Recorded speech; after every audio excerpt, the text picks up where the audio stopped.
Bonjour à tous ceux qui nous suivent. Voilà, on est ensemble pour partager un enseignement sur les dons spirituels. Et le titre de l'enseignement avec vous aujourd'hui, c'est « Les dons spirituels sont toujours d'actualité ». Cet enseignement, je devais le donner à la base le 7 novembre pour l'école biblique d'Antibes, où j'étais invité. Mais donc avec le confinement, ça n'a pas pu se faire. Donc on m'a demandé de faire cet enseignement par vidéo. C'est ce que je vais faire aujourd'hui. En même temps, je vais également mettre cet enseignement à la disponibilité de nos chrétiens de l'Église de la Riviera sur notre chaîne YouTube. Et donc, je crois qu'en ces temps de confinement, ça peut aussi vous bénir et vous enrichir dans la connaissance de la parole de Dieu. Donc, les dons spirituels sont toujours d'actualité. Je vais lire pour vous un texte dans 1 Corinthiens 12 à partir du verset 1. Il est écrit là: « Pour ce qui concerne les dons spirituels, je ne veux pas, frères, que vous soyez dans l'ignorance. Vous savez que lorsque vous étiez païens, vous vous laissiez entraîner vers les idoles muettes selon que vous étiez conduits. C'est pourquoi je vous déclare que personne, s'il parle par l'Esprit de Dieu, ne dit « Jésus est anathème » et que personne ne peut dire « Jésus est Seigneur » si ce n'est par le Saint-Esprit. Il y a diversité de dons, mais le même Esprit, diversité de ministères, mais le même Seigneur, diversité d'opérations, mais le même Dieu qui opère tout en tous. Verset 7, aura chacun la manifestation de l'Esprit est donnée pour l'utilité commune. En effet, à l'un est donné par l'Esprit une parole de sagesse, à un autre une parole de connaissance, selon le même Esprit. Verset 9, à un autre la foi, ou littéralement le don de foi par le même Esprit, à un autre le don des guérisons par le même Esprit, à un autre le don d'opérer des miracles, à un autre la prophétie, à un autre le discernement des esprits, à un autre la diversité des langues, à un autre l'interprétation des langues. Un seul et même Esprit opère toutes ces choses, les distribuant à chacun comme il veut et pas s'il veut, parce qu'il veut nous communiquer les dons spirituels. On voit que dans ce texte, Paul va écrire à l'église de Corinthe et le but de cette lettre, le but de ce chapitre, c'est leur enseigner comment fonctionnent les dons spirituels. Il y avait une certaine ignorance dans cette église en ce qui concerne la manifestation des dons spirituels. On sait qu'au verset 2, il va dire « Lorsque vous étiez païens, vous vous laissiez entraîner vers les idoles muettes selon que vous étiez conduits. » Ça veut dire qu'ils avaient un arrière-plan idolâtre et ils avaient connu quelque part le surnaturel, mais non pas le surnaturel divin, mais le surnaturel démoniaque, satanique. Et cette lettre a pour but de les rééduquer et leur expliquer comment le surnaturel de Dieu fonctionne dans l'Église. Ils ne sont plus dans les temples païens, ils ne sont plus en train d'être conduits par les mauvais esprits. Maintenant, ils doivent apprendre à laisser le Saint-Esprit les conduire et il est en train de les rééduquer à travers ce chapitre. Et on voit que Paul va leur donner plusieurs dons spirituels. Il y a en tout 9 dons spirituels qu'on peut mettre en 3 catégories, ce qu'on appelle les dons d'inspiration ou les dons vocaux, qui sont la prophétie, diversité des langues, interprétation des langues. Il y a également les dons de révélation. En grec, révélation, c'est apocalypsis, qui veut dire mettre à nu ou enlever le voile. Il y a la parole de sagesse, la parole de connaissance, le discernement des esprits. Et il y a également les dons de puissance qui sont le don de foi, le don des guérisons et le don d'opérer des miracles. Donc il y a 9 dons spirituels qu'on peut mettre en 3 catégories, mais on peut dire, pour commencer, que les dons spirituels fonctionnent les uns avec les autres. Ça veut dire que, par exemple, la parole de connaissance peut fonctionner avec la prophétie. Le don de foi peut fonctionner avec le don des guérisons, le don d'opérer des miracles. Par exemple, si vous devez prier pour quelqu'un qui est en fauteuil roulant, qui est sur une chaise, ou ressusciter un mort, c'est le don des guérisons, le don d'opérer des miracles qui fonctionne, mais il faut aussi le don de foi, parce que si la foi ou le don de foi n'est pas présent, ça sera impossible d'opérer dans ces dons-là. On peut également dire que le don de l'interprétation des langues va avec le don également du fait de donner un don en langue. Et donc les dons fonctionnent les uns avec les autres. Et ce qui est intéressant, c'est de savoir que Jésus, notre modèle, a manifesté les dons spirituels. On voit dans Jean 1, 51, il est écrit: en vérité, vous verrez désormais le ciel ouvert et les anges de Dieu monter et descendre sur le Fils de l'homme. Et on peut dire que Jésus est l'échelle de Jacob. Quand il va arriver sur la terre dans son ministère, il va introduire une autre dimension sur terre qui appartient au royaume de Dieu. Et Jésus va manifester tous les dons spirituels, hormis bien sûr le don des langues et l'interprétation des langues qui sont des dons qui sont réservés à l'Église. Mais Jésus va opérer dans tous les dons spirituels. Il va multiplier les pains et les poissons, il va changer l'eau en vin, ça c'est le don d'opérer des miracles. Il va bien sûr guérir les malades, donc il va opérer dans le don des guérisons. Il aura dans son ministère une dimension prophétique, il va manifester également la prophétie. On voit également que Jésus va manifester la parole de connaissance, puisque lorsqu'il sera au puits de Jacob, il va rencontrer une femme samaritaine, et dans Jean 4, 18, il va lui dire: tu as eu 5 maris, et celui que tu as maintenant n'est pas ton mari. Donc on voit que Jésus manifestait les dons spirituels. Et ce qui est extraordinaire, c'est que la vie de cette femme va être bouleversée par la parole de connaissance que Jésus va lui donner. Et voilà pourquoi nous avons besoin des dons spirituels. Quand vous regardez le texte, c'est une discussion théologique entre une femme et Jésus. Mais quand Jésus commence à lui révéler sa vie sous l'inspiration du Saint-Esprit, tout d'un coup, la vie de cette femme va changer. Elle va aller au village et dire: j'ai rencontré un homme qui m'a dit tout ce que j'ai fait. Et le village entier va se tourner vers le Seigneur. Donc on voit que Jésus manifestait les dons spirituels, et ce qui est extraordinaire, c'est que après son ascension, le Saint-Esprit va continuer à opérer au travers les dons du Saint-Esprit dans la vie des disciples. Dans Jean 16, verset 7, Jésus va faire une promesse, il va dire: cependant, je vous dis la vérité, il vous est avantageux que je m'en aille, car si je ne m'en vais pas, le Consolateur ne viendra pas vers vous, mais si je m'en vais, je vous l'enverrai.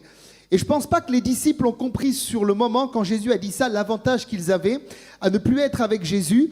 Mais pourtant, ils vont vite le comprendre, puisque après la Pentecôte, ils vont être eux-mêmes revêtus du Saint-Esprit et ils vont manifester les dons spirituels. On voit par exemple que dans Acte 3, lorsque Pierre et Jean vont guérir le boiteux, ils vont opérer dans les dons spirituels, puisqu'on voit le don de foi et le don d'opérer des miracles qui vont se manifester. Dans Acte 6, lorsqu'ils vont choisir, par exemple, cet homme plein d'esprit et de sagesse pour servir aux tables, là, les apôtres ont manifesté ce qu'on appelle la parole de sagesse. Dans Acte 5, on voit que Pierre va manifester le don de discernement des esprits avec Ananias et Saphira. Alors, je n'ai pas le temps de faire tous les dons, je pense qu'on le fera une prochaine fois peut-être, mais le don de discernement des esprits n'est pas forcément un don qui est là pour discerner que les esprits mauvais. Bien sûr, ça permet de discerner dans la vie de quelqu'un qui est tenu par des forces de ténèbres quel esprit opère dans sa vie, mais ça permet aussi de discerner le cœur de l'homme. Et on voit que dans ce cas-là, les apôtres vont discerner que Ananias et Saphira sont en train de mentir au Saint-Esprit et à Dieu, et quel esprit les anime. À ce moment-là, ce n'est pas du tout donc l'Esprit de Dieu. Également, on voit que dans Acte 9, Ananias a une parole de connaissance. Lève-toi, va dans la rue qu'on appelle la droite et cherche un homme du nom de Saul. Dans Acte 28, l'apôtre Paul va manifester le don des guérisons sur l'île de Malte. Dans Acte 13, il est dit qu'à Antioche, il y avait des prophètes, des docteurs aussi, bien sûr. Donc c'est la prophétie. Et on voit que tous les dons sont présents dans l'Église primitive. D'ailleurs, il y a un texte qui nous montre cela dans 1 Corinthiens 14, verset 26. Paul va dire: que faire donc lorsque vous vous assemblez ? Les uns ou les autres parmi vous ont-ils un cantique, une instruction, une révélation, une langue ? Donc là, il parle du don des langues et non pas du parler en langue signe initiale du baptême de l'esprit. Une interprétation, que tout se fasse pour l'édification. Donc dans cette église primitive, vous avez l'habitude de se rassembler. Et ce que j'aime, c'est que Paul ne dit pas seulement le dimanche matin, mais il dit lorsque vous vous assemblez.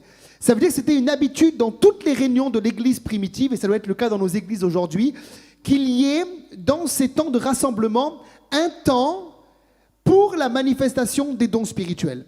Et là, on voit, ça peut être une révélation, ça peut être une prophétie, ça peut être un don des langues, une interprétation des langues, et la liste n'est pas exhaustive. Dans ces rassemblements-là, il y avait la place pour les dons spirituels. Et c'est tellement triste de voir que beaucoup d'églises aujourd'hui ont perdu cette simplicité, cette authenticité, et également cette liberté en ce qui concerne la manifestation des dons spirituels dans leur rassemblement. En tout cas, on voit que dans l'église primitive, ils le manifestaient. Et c'est important pour nous de continuer ce que les apôtres ont commencé. On peut voir également certains témoignages des pères de l'Église qui nous montrent que dans l'Église également des premiers siècles, les dons spirituels étaient manifestés. Par exemple, je lis un témoignage d'un père de l'Église qui s'appelle Irénée, en 177 après Jésus.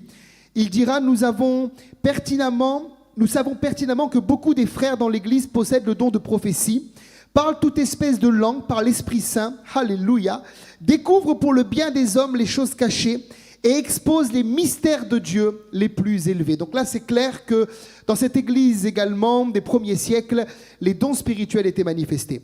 Saint Augustin, c'est un peu plus tard, 396 après Jésus, il dira, si vous avez reçu le pouvoir de faire des miracles, donc là, il parle du don d'opérer des miracles, usez-en avec humilité et non point avec orgueil.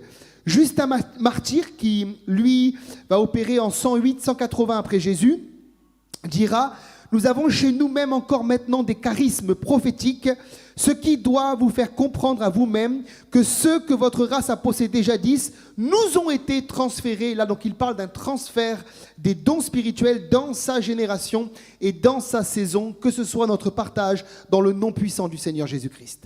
En tout cas, dans Malachie 3, au verset 6, il y a une promesse, c'est « Je suis l'Éternel, je ne change pas ».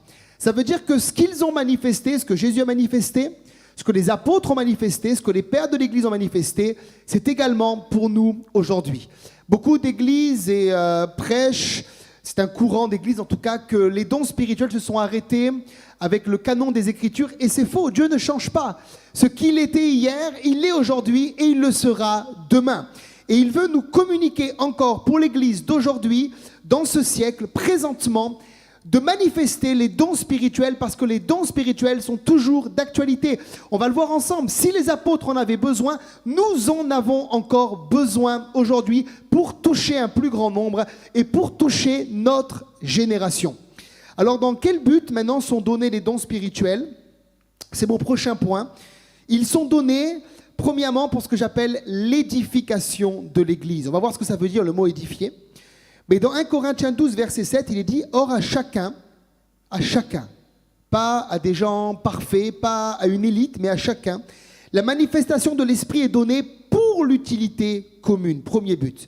1 Corinthiens 14, verset 12, « De même, puisque vous aspirez aux dons spirituels, il faut y aspirer, on va le voir ensemble, que ce soit pour l'édification de l'Église, que vous cherchiez à en posséder abondamment. » Le français courant a traduit « que vous cherchez à être riche, surtout de ce qui fait progresser l'Église. » Donc nous devons chercher à être riches en ce qui concerne les dons spirituels ou en posséder abondamment. Et le but premier doit être l'édification de l'Église. Et le mot édifier en grec, c'est oikodom, qui veut dire l'action de construire. Donc on peut traduire que les dons spirituels sont donnés pour la construction de l'Église. Et là, j'ouvre une parenthèse et j'aimerais dire que c'est tellement triste de voir que beaucoup de gens n'aiment pas l'Église aujourd'hui. N'aiment pas l'Église locale. Et pendant que je priais, j'ai vraiment eu une pensée sur le cœur pour des gens qui allaient regarder cette vidéo, qui ont été peut-être déçus de l'Église et qui peut-être ont vécu une mauvaise expérience dans l'Église locale dans laquelle ils sont ou ils ont été. Et à cause de ça, ils ne peuvent pas chercher le bien de l'Église dans laquelle ils sont. Et pourtant, les dons spirituels sont là pour édifier l'Église dans laquelle Dieu nous a placés. Et j'avais ce passage à cœur dans Zacharie 13, verset 6, où il est écrit « Et si on lui demande d'où viennent ces blessures que tu as aux mains, il répondra, c'est dans la maison de ceux qui m'aimaient que je les ai reçus. » Et c'est vrai que quand on est dans une église, parfois on reçoit des coups, on reçoit des blessures. C'est dans la maison de ceux que j'aimais que je les ai reçus. Mais ce n'est pas pour autant qu'on doit se fermer à l'église. Parce que l'église, c'est vraiment le plan de Dieu. L'église n'est pas parfaite. Et à partir du moment où on est dans une église, nous-mêmes, l'église n'est plus parfaite. Mais une chose qui est sûre, c'est que Dieu aime l'Église, Dieu a un plan pour l'Église, Dieu a un projet pour l'Église, et Dieu souhaite que chaque enfant de Dieu puisse avoir une Église locale. Et lorsque je suis dans cette Église et que j'ai laissé Dieu guérir mon cœur de ses blessures, la deuxième étape, c'est qu'est-ce que je peux faire pour que l'Église soit bénie? Et une des choses que je peux faire pour que l'Église soit bénie, c'est chercher les dons pour l'édification de l'Église. Et c'est ce que Dieu veut pour nous, et c'est vraiment sa volonté pour vous qui nous écoutez aujourd'hui. Et la motivation, ça doit être l'amour. Ça veut dire qu'on ne doit pas chercher les dons spirituels pour seulement corriger notre Église. Il y a des gens qui veulent corriger tout le temps l'Église et ils ont cette habitude, chaque dimanche, de donner un don spirituel de correction dans leur Église, alors que je n'ai pas le temps de prêcher sur la prophétie, mais la prophétie, normalement, elle exhorte, elle édifie, vous voyez, elle console, alors que normalement, les dons sont là parce qu'on aime l'Église et on veut avant tout encourager notre église locale. Donc si vous n'aimez pas l'église, je prie pour vous que le Seigneur puisse vous guérir de cela et que dans votre église, vous ayez une source de bénédiction en manifestant les dons spirituels pour l'édification des croyants. La deuxième raison, donc, c'est pour le salut des incroyants. Donc on a parlé de l'église, c'est la première étape. Maintenant, la deuxième étape, les dons sont donnés pour le salut des incroyants. Et on trouve ça dans 1 Corinthiens 14, versets 24 à 25, où il est dit « Mais si tous prophétisent, et qu'il survienne quelque non-croyant ou un homme du peuple, il est convaincu par tous, il est jugé par tous. » Verset 25, « Les secrets de son cœur sont dévoilés, de telle sorte que tombant sur sa face, et on l'a vécu, il adorera Dieu et publiera que Dieu est réellement au milieu de vous. » Et j'ai envie de dire Amen à cela. C'est une deuxième dimension des dons spirituels, de la raison pour laquelle Dieu donne les dons spirituels à l'Église, c'est pour le salut des incroyants. Et combien de gens peuvent témoigner dans notre Église ou sûrement dans l'Église d'Antibes, et je sais que ça arrive aussi fréquemment là-bas, que des gens rentrent dans une des réunions et tout d'un coup un frère, une sœur, sous l'inspiration de l'Esprit, je précise, c'est pas comme ça qu'on donne un don spirituel. D'ailleurs, j'ai pas le temps de parler sur la prophétie, mais la prophétie doit être donnée sous l'inspiration du Saint-Esprit. C'est pas une parole que je crée à la maison le samedi soir dans ma tête, mais la Bible dit que c'est poussé par l'Esprit que des hommes ont parlé de la part de Dieu. Ça veut dire que je suis là le dimanche matin, j'ai préparé mon cœur dans la prière, je suis là et je suis en train d'adorer Dieu et tout d'un coup, je suis rempli du Saint-Esprit. Et là, sous l'inspiration de l'Esprit, une parole va être donnée et elle peut dévoiler, donc c'est ce que le texte dit, les secrets du cœur de quelqu'un. Et beaucoup ont dit dans les réunions qu'on vit qu'ils sont venus comme ça pour la première fois et tout d'un coup, quelqu'un a donné une parole et les secrets du cœur de cette personne ont été dévoilés. J'ai un beau-frère comme ça, j'ai déjà expliqué plusieurs fois le témoignage, qui est venu dans une de nos réunions à Menton et il y a une prophétie que mon père a donnée et cette prophétie était celle-ci: tu as une cuisine de telle couleur, tu es sur ta chaise, tu as à la main un verre de vin, une cigarette et tu parles à Dieu. Et la prière à Dieu que tu formules est celle-ci et Dieu te répond comme ça. Et mon beau-frère, qui n'était pas à l'époque mon beau-frère, est venu nous trouver, il nous a dit « Mais qui est venu chez moi ?» Et on lui a dit « Je te promets, personne n'est venu, mais le Saint-Esprit est venu. » Et ce jour-là, il a été convaincu de péché, il a donné sa vie à Jésus. Mais on a de nombreux témoignages de personnes qui nous disent, pendant les temps d'appel pour qui on prie souvent, on prie pour les gens disent « Mais comment vous savez ma vie? Comment vous savez que j'ai vécu ça à tel âge? Comment vous savez que ma mère m'a abandonné, que mon père m'a abandonné, que mes frères m'ont rien donné, que j'ai été seul dans la vie? Comment ces choses vous sont dévoilées? » C'est par les dons du Saint-Esprit et par la parole de connaissance ou la prophétie que ces choses souvent sont dévoilées. Et les gens parfois tombent sur leurs genoux, comme dit le texte, et adorent Dieu et publient que Dieu est réellement au milieu de nous. Oh, je prie pour que cette église que nous sommes, que l'église que vous êtes, vous qui nous écoutez, puisse réellement rentrer dans cette dimension. Et ça, c'est pour tous. Alléluia. Troisièmement, les dons sont donnés pour confirmer la parole. Dans Hébreux 2, versets 3 et 4, il est dit « Comment échapperons-nous en négligeant un si grand salut qui, annoncé d'abord par le Seigneur, nous a été confirmé par ceux qui l'ont entendu, Dieu appuyant, en parlant des apôtres, leur témoignage par des signes, des prodiges et divers miracles et par les dons du Saint-Esprit distribués selon sa volonté. » Amen. Ça veut dire que les apôtres, lorsqu'ils prêchaient la parole, lorsqu'ils témoignaient, ils s'attendaient à ce que les dons du Saint-Esprit puissent être distribués ou puissent se manifester pour confirmer la parole qu'ils venaient d'annoncer. Et bien souvent, je crois que l'une des raisons pour lesquelles les dons spirituels ne sont pas manifestés dans nos vies, c'est qu'on ne s'attend pas aux dons spirituels. Alors qu'on devrait s'attendre. Lorsqu'on témoigne à quelqu'un sur le trottoir, à la boulangerie, dans un centre commercial, dans nos familles ou sur notre lieu de travail, on devrait s'attendre à ce que la parole qui est sortie de notre bouche, qui est la parole de Dieu, soit confirmée par des miracles, par des signes, par des prodiges et par les dons spirituels distribués selon la volonté de Dieu. À chaque fois que je témoigne à quelqu'un, je m'attends et j'écoute ce que le Saint-Esprit veut faire. Parfois, il n'y a pas forcément une parole spécifique, mais régulièrement, je peux dire que Dieu donne des paroles. Et comme j'ai dit dans mon point précédent, la vie des gens peut être dévoilée et la parole de Dieu va être confirmée à travers les dons du Saint-Esprit. Alors certains disent, tout à l'heure j'ai dit que les dons sont arrêtés avec le canon des Écritures, ça serait tellement triste. Ça voudrait dire que Dieu a confirmé la parole pour les chrétiens des premiers siècles, pour Pierre et Jean, par exemple, à la porte du temple, dans Acte 3, lorsqu'ils ont guéri ce boiteux. Et que nous, aujourd'hui, dans notre saison, Dieu ne voudrait pas confirmer cette parole, mais c'est faux. La parole ne change pas. Et Dieu est lié à sa parole. De la même manière qu'il a confirmé la parole dans la vie des apôtres, il veut confirmer la parole dans notre vie aujourd'hui, parce que la parole est réelle. Dans Marc 16, verset 20, il est dit qu'ils s'en allèrent prêcher partout. Le Seigneur travaillait avec eux, il veut travailler avec nous dans cette saison et confirmer la parole par les miracles qui l'accompagnaient. Amen. Il veut confirmer cette parole encore aujourd'hui. Dans Acte 9, 31, il est dit que l'Église était en paix dans la Judée, la Galilée, la Samarie. Elle s'édifiait, marchait dans la crainte du Seigneur et elle grandissait par l'assistance de l'Esprit. Alors je crois que tous les programmes qui sont dans les églises aujourd'hui sont bons. Et notre église locale aussi a des programmes. Gloire à Dieu pour les programmes. Mais ce n'est pas les programmes qui font grandir l'église. C'est la puissance du Saint-Esprit. Bien sûr, l'Esprit peut travailler dans ces programmes. Et voilà pourquoi on ne veut pas non plus ne pas avoir de programme. On est une église organisée. On est une église aussi où on croit que Dieu travaille dans ces choses-là. Mais le programme sans le Saint-Esprit, ça ne marche pas. C'est par la puissance de l'Esprit, et l'Esprit agit à travers la manifestation des dons spirituels, que les cœurs vont être touchés et que la parole qui est prêchée dans ces programmes va être confirmée pour le salut des gens. Donc voilà, c'est important. C'est la troisième raison pour laquelle il nous faut chercher les dons spirituels. J'aimerais donner une dernière raison rapidement, dire que les dons spirituels ne sont pas donnés à une église sanctifiée, forcément, mais pour la sanctification de l'église. Ça veut dire qu'on a l'impression que les gens doivent être parfaits, l'église doit être parfaite pour que les dons soient libérés. Et en tout cas, ce n'est pas le cas dans l'église de Corinthe. Quand vous regardez l'église de Corinthe, c'est une église pleine d'imperfections.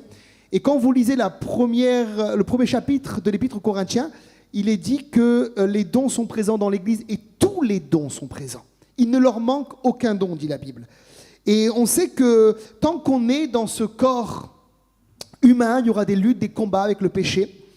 Mais gloire à Dieu, si on se repent, si on laisse Dieu travailler en nous, Dieu peut quand même nous utiliser. Alors je ne dis pas le fait de vivre dans le péché volontairement et de rester dans le péché volontairement va attrister le Saint-Esprit et va empêcher l'Esprit de nous amener plus loin dans la manifestation des dons. Ça c'est sûr et c'est une réalité. Mais si j'ai un cœur sensible, doux, humble devant Dieu, un cœur qui est enseignable, je crois que Dieu va m'utiliser.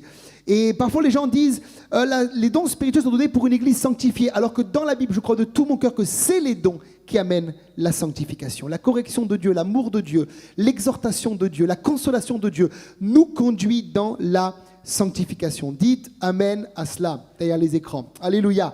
Également, qui peut recevoir les dons spirituels? Alors, je sais qu'en ce qui concerne cette question, dans la vie de beaucoup de personnes, ils pensent qu'il faut avoir fait une grande école biblique, être qualifié, avoir plusieurs bagages spirituels.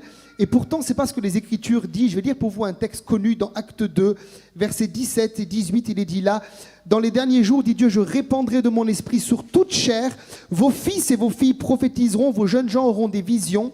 Et vos vieillards auront des songes. Oui, sur mes serviteurs et sur mes servants, dans ces jours-là, je répandrai de mon esprit et ils prophétiseront. » Donc dans ce texte, c'est clair qu'après la Pentecôte, le Saint-Esprit est donné, nous sommes dans la dispensation de la grâce, et l'Esprit est répandu sur toute chair. Il est dit dans ce texte clairement, les jeunes hommes, les vieux, les hommes, les femmes peuvent vivre l'effusion du Saint-Esprit.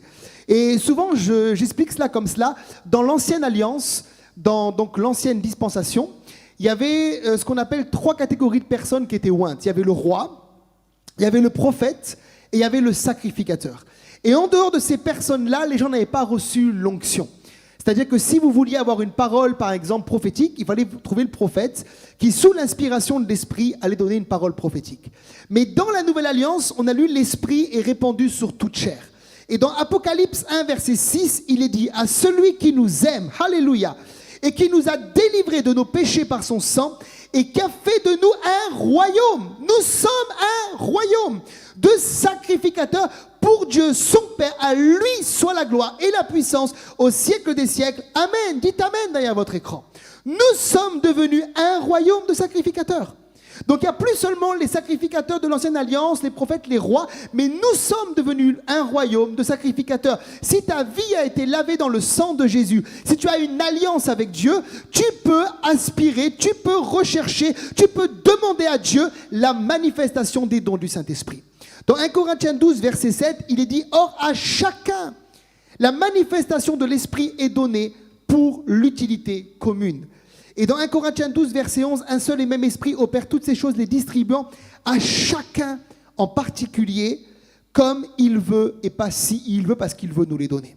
Donc l'esprit est donné et répandu sur toute chair. On voit que Paul était un érudit de la parole, et il manifestait les dons. On voit que Pierre et Jean étaient des hommes du peuple sans instruction, et on a vu dans Acte 3, ils vont guérir ce paralytique, ils manifestaient aussi les dons du Saint-Esprit. C'est pour nous aujourd'hui, dites amen à cela. Donc, comment les recevoir? Il faut premièrement y aspirer. Et ça, on le retrouve 3 fois dans 1 Corinthiens 14 au verset 1. Recherchez l'amour, aspirez aux dons spirituels, mais surtout à celui de prophétie. 1 Corinthiens 14, verset 12. De même, vous, puisque vous aspirez, donc l'apôtre le répète, aux dons spirituels, que ce soit pour l'édification de l'Église, on l'a vu déjà ensemble, que vous cherchez à en posséder abondamment. 1 Corinthiens 14, verset 39. Ainsi donc, frères, aspirez aux dons de prophétie et n'empêchez pas de parler en langue. Ça veut dire que 3 fois, l'apôtre va expliquer que pour manifester les dons spirituels, il faut, y aspirer. Le mot aspirer dans le grec, là, c'est le mot zélo, qu'on peut traduire par bouillir d'envie ou rechercher avec un profond désir les dons spirituels.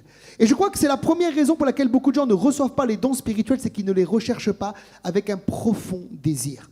Vous savez, pour expliquer le profond désir, souvent je prends cet exemple du psaume 42, verset 2, où le psalmiste dira « Comme une biche soupire après des courants d'eau, ainsi mon âme soupire après toi, ô Dieu. » Vous devez être comme cette biche qui soupire après les courants d'eau. Peut-être que cette biche, elle a fait un footing, elle est fatiguée, elle a soif et elle attend de trouver un fleuve, une rivière pour pouvoir se désaltérer. Vous devez être comme cette biche. Vous devez soupirer après la vie du Saint-Esprit, après les choses d'en haut, parce que nous sommes ressuscités avec le Christ et il nous invite à rechercher les choses d'en haut et non pas celles qui sont sur la terre. Je me rappelle quand je me suis converti, j'ai reçu le baptême du Saint-Esprit et très rapidement derrière, j'ai senti qu'il me fallait plus. Il fallait cet équipement spirituel, ces outils spirituels qui sont les dons du Saint-Esprit. Et j'ai recherché pendant plusieurs années les dons spirituels. Et chaque fois qu'un homme d'onction passait dans notre église prêchait, je demandais ce qu'il m'impose les mains. Et le jour où le pasteur Samuel Peterschmidt a prêché chez nous, je me rappelle, j'avais à peu près 19-20 ans, il a prié pour moi. Et j'ai su ce jour-là qu'une première touche du Saint-Esprit avait été mise sur moi à travers cette imposition des mains. Mais j'ai cherché dans le lieu secret, j'ai cherché dans la prière, j'ai cherché par l'écoute de la parole de Dieu, j'ai cherché par les connexions spirituelles les dons du Saint-Esprit. Et ces choses n'ont fait que croître dans ma vie. Je déclare dans votre vie que ces choses vont croître si vous avez soif dans le nom de Jésus-Christ. Donc il faut y aspirer. Deuxièmement, il faut être rempli du Saint-Esprit. Et ça, c'est important de le dire parce que beaucoup de gens s'intéressent aux dons sans s'intéresser aux donateurs. Et souvent, je dis qu'il y a 9 rivières parce qu'il y a 9 dons. Mais il y a une seule source et la source, c'est le Saint-Esprit. Et vous devez chercher absolument à avoir une communion avec le Saint-Esprit. D'ailleurs, les dons spirituels en grec, c'est pneumatikos, qui veut dire manifestation de l'Esprit ou appartenant à l'Esprit. Ces choses sont des choses spirituelles qui sont données par le Saint-Esprit. Et vous ne pouvez pas manifester les dons sans chercher la communion et la relation avec le Saint-Esprit. 1 Corinthiens 12, verset 11 nous dit « Un seul et même Esprit opère toutes ces choses, les distribuant à chacun, en particulier comme il veut, un seul et même esprit. » Je ne peux pas donner les dons spirituels comme cela. Je suis un homme, mais l'esprit le peut. Il peut passer par moi, par un serviteur, pour transférer, communiquer des dons. Mais c'est lui qui donne, c'est lui le donateur. Et si jamais un chrétien s'intéresse au Saint-Esprit, n'a de relation avec le Saint-Esprit, il ne pourra pas manifester les dons. Voilà pourquoi dans Éphésiens 5, 18, il dit « Ne vous enivrez pas de vin, c'est de la débauche, soyez au contraire remplis de l'esprit. » Et je crois que si l'apôtre fait le parallèle entre le fait d'être rempli de vin et le fait d'être rempli de l'esprit, c'est qu'il veut nous enseigner quelque chose. Quand nous sommes remplis de vin, et en tout cas on se rappelle avant d'être chrétien, ça arrivait souvent, plus maintenant, dites amen à cela, dites alléluia. avant d'être chrétien, on pouvait s'enivrer et sous le contrôle de l'alcool, faire des choses déraisonnables. Je me rappelle quand j'étais des fois, avant d'être chrétien, ivre, je pouvais prendre des fois ma voiture et conduire sous l'effet de l'alcool. C'était vraiment quelque chose de très dangereux et je bénis Dieu parce qu'il m'a gardé. Mais quand je suis donc rempli du Saint-Esprit, c'est souvent là aussi que je perds, entre parenthèses, comprenez la pensée, le contrôle, dans le sens que je m'abandonne entre les mains de Dieu. Et je permets à Dieu de m'utiliser pour manifester un don spirituel. Ça peut être le don des guérisons, le don de foi, la prophétie, un don des langues, l'interprétation des langues. Ça peut être une parole de sagesse, de connaissance. Mais souvent, quand je ne suis pas rempli du Saint-Esprit, je garde le contrôle. Alors quand je dis perdre le contrôle, ce n'est pas forcément faire n'importe quoi, rouler par terre, etc. On a vu que Paul va enseigner comment les dons se manifestent dans l'Église. Mais quand je dis perdre le contrôle, c'est surtout laisser le volant au Seigneur pour qu'il puisse prendre ma bouche. Il dit ouvre ta bouche et je la remplirai. Mais tant que je suis rempli de moi-même, c'est impossible. Et pour être rempli du Saint-Esprit, l'apôtre va donner quelques clés. Il va dire, entretenez-vous, au verset 19, par des psaumes, des hymnes, des cantiques spirituels, chantant, célébrant de tout votre cœur les louanges du Seigneur. Un chrétien doit s'entretenir. Et pendant cette période de confinement, entretenez-vous par des choses spirituelles. Écoutez les lives ou les enregistrements de votre église. Écoutez la parole de Dieu, lisez la parole de Dieu, chantez dans l'esprit, alléluia, faites monter de votre cœur, de votre esprit des louanges à Dieu. Ces choses vous remplissent du Saint-Esprit. Ne vous remplissez pas seulement des choses de la terre ou des informations qui sont données par ce monde. Il faut parfois les écouter, mais il faut aussi savoir dire stop et rentrer dans le lieu secret et laisser Dieu nous remplir de son esprit. Et c'est quand nous sommes remplis en communion avec l'esprit que là, il peut nous remplir aussi des dons spirituels. Et une autre caractéristique, je n'ai pas le temps de prêcher là-dessus, c'est aussi le fruit de l'esprit. Parce qu'il y a 9 dons, il y a 9 fruits, il y a l'équilibre. Quand vous êtes rempli du Saint-Esprit, vous manifestez aussi le fruit de l'esprit, qui est le caractère de Jésus. Alléluia. Et là, vous êtes transformés de gloire en gloire à son image. Dernier point, pour manifester les dons spirituels, la porte ouverte, c'est le baptême du Saint-Esprit. Dans Acte 19, verset 6, Paul arrive à Éphèse. Il y a une douzaine de disciples qui sont là. Et il est dit, lorsque Paul leur eut imposé les mains, le Saint-Esprit vient sur eux. Ils parlaient en langue et ils prophétisaient. Donc, ils parlent en langue et ils prophétisent. Quand vous êtes baptisé du Saint-Esprit, l'Esprit vient sur vous. C'est comme un revêtement de puissance. Il est dit, vous recevrez, Acte 1, verset 8, une puissance. Le Saint-Esprit survenant sur vous comme un manteau, comme le manteau que Élie va donner à Élisée. Et vous serez mes témoins. Et le signe initial, alors je sais que ça c'est aussi discuté dans beaucoup d'églises, mais pourtant la Bible est claire. Le signe initial du baptême de l'Esprit, c'est le parler en langue. Et on retrouve ça dans Acte 2, dans Acte 19, dans Acte 10, dans plusieurs textes. Quand les gens sont baptisés de l'Esprit dans le livre des Actes, ils parlent en langue. Ce n'est pas le seul signe. Un des signes, c'est être un témoin aussi. C'est le feu, c'est la compassion pour les perdus. Mais un des signes principaux, c'est le fait de parler en langue. Et quand je parle en langue, alors c'est une porte ouverte pour les dons spirituels. Ils parlaient en langue et ils prophétiser. Et si quelqu'un nous écoute et tu n'es pas encore baptisé de l'Esprit, demande au Seigneur de te baptiser de son Esprit. Vous savez, il y a 2 expériences distinctes de l'onction dans le Nouveau Testament clair. Il y a la nouvelle naissance, l'Esprit qui vient habiter en moi, qui fait de moi le temple du Saint-Esprit. Et il y a le baptême de l'Esprit qui est ce revêtement de puissance. Et je prie pour toi, au nom de Jésus, que si tu écoutes cet enseignement et tu n'es pas baptisé du Saint-Esprit, le Saint-Esprit vienne sur toi maintenant, comme au jour de la Pentecôte, et te remplisse jusqu'à déborder de la plénitude, de toute la plénitude de Dieu, et que tu puisses parler en langue et ensuite prophétiser dans le nom de Jésus, que ce soit ton partage. Tous les hommes de Dieu comme Smith Wigglesworth, par exemple, des hommes de réveil, ont témoigné qu'ils sont rentrés dans la manifestation des dons spirituels, dans le ministère de puissance, après avoir été baptisés du Saint-Esprit. Et beaucoup témoignent que c'est lorsqu'ils ont été baptisés du Saint-Esprit que les choses de l'Esprit ont commencé à devenir réelles dans leur vie. Souvent, pour parler du baptême de l'Esprit, je dis que cela nous permet de sentir la présence de Dieu de manière tangible. Ça veut dire que la présence de Dieu devient réelle pour nous. C'est ce manteau qui est mis sur nous. Et souvenez-vous que Élisée n'a fait aucun miracle sans ce manteau. Il a fallu que le manteau d'Élie vienne sur Élisée pour que Élisée fasse le double de miracles que Élie a fait. Et c'est pareil pour nos vies, il n'y aura aucun miracle, il n'y aura aucune puissance dans notre témoignage sans ce baptême du Saint-Esprit qui est le revêtement de puissance. Ça veut dire que souvent je dis que l'autorité vient de la nouvelle naissance, mais la puissance vient du baptême du Saint-Esprit. L'autorité vient de la nouvelle naissance, de ce que Dieu nous a redonné, ce que Adam a perdu dans le jardin. Le péché a fait que Adam, le premier homme, a perdu l'autorité. Le second Adam, qui est Christ, nous redonne à la croix et par la puissance de sa résurrection cette autorité. Mais le baptême de l'Esprit nous donne la puissance pour opérer dans le surnaturel et dans la manifestation des dons spirituels. D'ailleurs, j'ouvre une parenthèse. Souvent, quand je manifeste les dons, j'ai beaucoup parlé en langue avant. Parce que j'ai fait ce constat que le parler en langue aiguise notre esprit pour recevoir les dons spirituels. Et quand je prie pour quelqu'un, par exemple, et que je ne sais pas quoi dire, je prie en langue. L'apôtre Paul dit que celui qui parle en langue, il ne parle pas aux hommes, mais à Dieu. C'est en esprit qu'il dit des mystères, personne ne le comprend. Mais il dit aussi que celui qui parle en langue, il s'édifie. Donc la prophétie édifie l'Église, et le parler en langue nous édifie nous-mêmes. Donc je parle en langue, et c'est comme si à un moment je suis saturé, rempli, ivre dans l'esprit prend le contrôle, et là Dieu va mettre dans mon esprit. Ça peut se traduire de différentes manières. Par exemple, une image. Et moi, la parole de connaissance, ça se traduit souvent comme ça, c'est une image.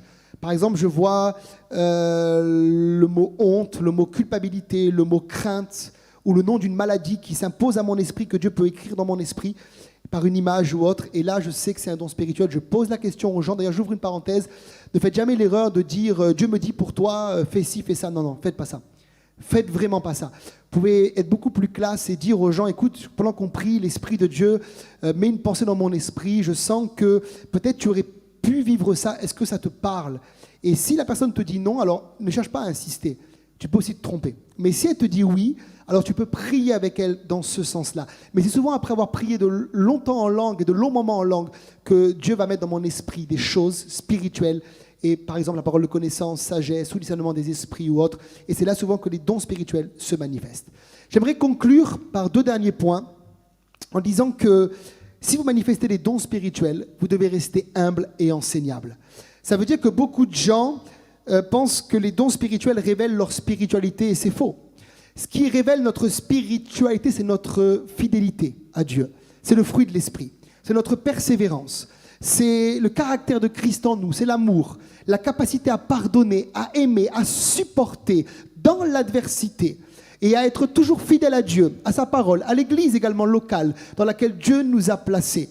Et par exemple, beaucoup de personnes, je suis touché de voir des gens qui, malgré le confinement, malgré le fait que nous soyons dans une situation compliquée dans le monde entier, continuent à soutenir leur église locale financièrement, à envoyer des dîmes, des offrandes, à suivre les lives, à venir servir peut-être dans le secret leur église locale, à témoigner de Dieu, à témoigner auprès de leurs amis. Ça veut dire que cette période de confinement n'a rien changé. Là, je vois quelqu'un qui marche dans la maturité spirituelle.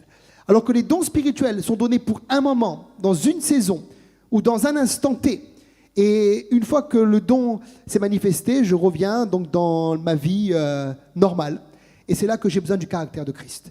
Et on voit que dans l'Ancien Testament, Dieu va utiliser l'ânesse de Balaam pour prophétiser. Donc il peut aussi nous utiliser. Et le mot charisma, en grec, c'est faveur imméritée. Donc tu ne mérites rien.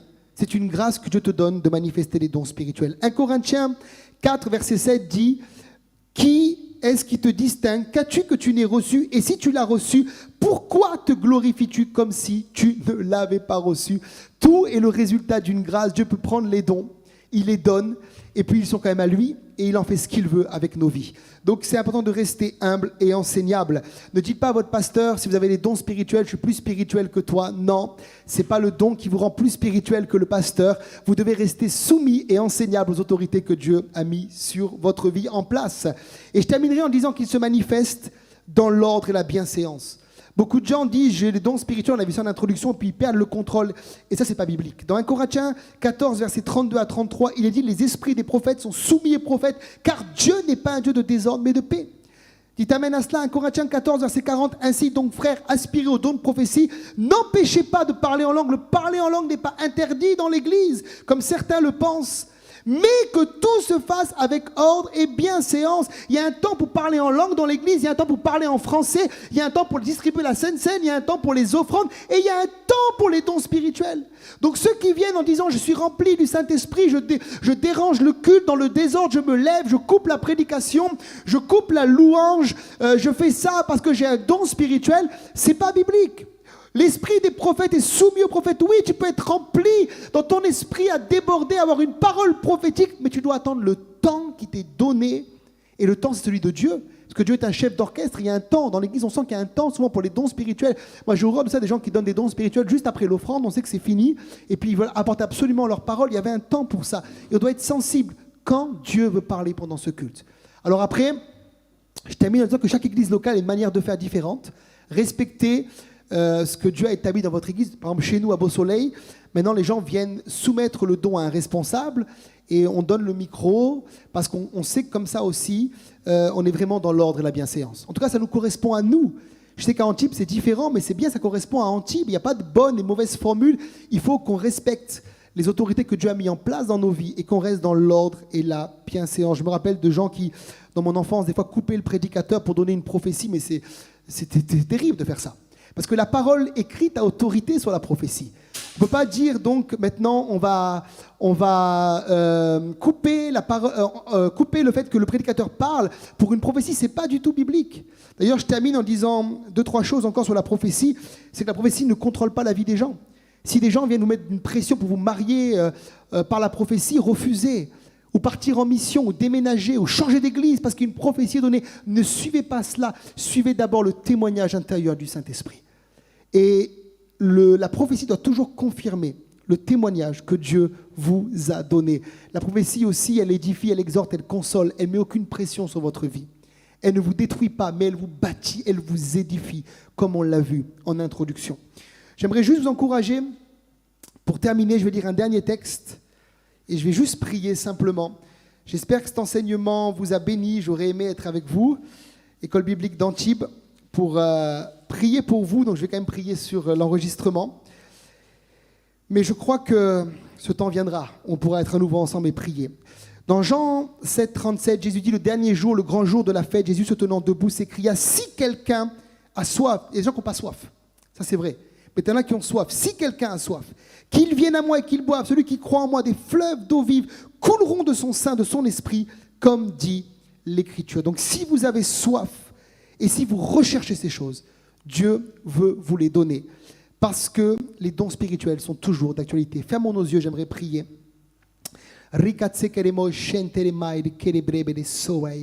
Into Jesus to power the name of the glory to God. Si quelqu'un peut-être n'est pas baptisé de l'Esprit, pendant que je vais prier, j'aimerais t'inviter à ouvrir ta bouche, à prier dans des nouvelles langues. J'aimerais prier pour que ce don te soit donné maintenant. Père, je prie pour ceux qui nous suivent, tous les étudiants, mais également tous les membres de notre Église qui vont regarder cette vidéo. Qu'en cette saison, Père, tu les satures, tu les remplisses de ton esprit, que derrière les écrans, beaucoup soient aussi baptisés du Saint-Esprit, que beaucoup puissent maintenant parler dans des nouvelles langues, recevez dans le nom de Jésus. Je libère maintenant ce don. Oh, que la Pentecôte devienne une réalité dans leur vie. Je prie pour une effusion du Saint-Esprit. Je prie pour tous les étudiants de l'église d'Antibes afin que tu les remplisses des dons, tu les satures des dons, que la prophétie, le parler en langue, le don des langues, l'interprétation des langues, la parole de sagesse, le don de foi, parole de connaissance, discernement des esprits, don d'opérer des miracles, de guérison, soit leur partage au nom de Jésus. Je prie également que si les gens nous regardent malades, tu les guérisses, Père. Au nom de Jésus, tu n'es pas limité. Je prie que ceux qui sont fatigués, chargés, soient relevés, soient consolés par la puissance de ton esprit. Tu le fais maintenant parce que ces choses sont toujours d'actualité, Père. Je te remercie, je te loue, je t'adore au nom de Jésus. Amen. J'espère que vous avez été bénis par cet enseignement. Donc je salue tous les étudiants de l'église d'Antibes, pasteur Thibaut aussi, Thibaut Lavigne, et également tous ceux de la Riviera qui nous suivent, puisque cette vidéo va être mise également à votre disposition. Voilà, vous nous manquez, on vous aime, et puis on espère vraiment vous voir bientôt. Que le Seigneur vous bénisse et vous garde dans sa parole et dans la foi dans ces temps difficiles. À bientôt, que Dieu vous bénisse.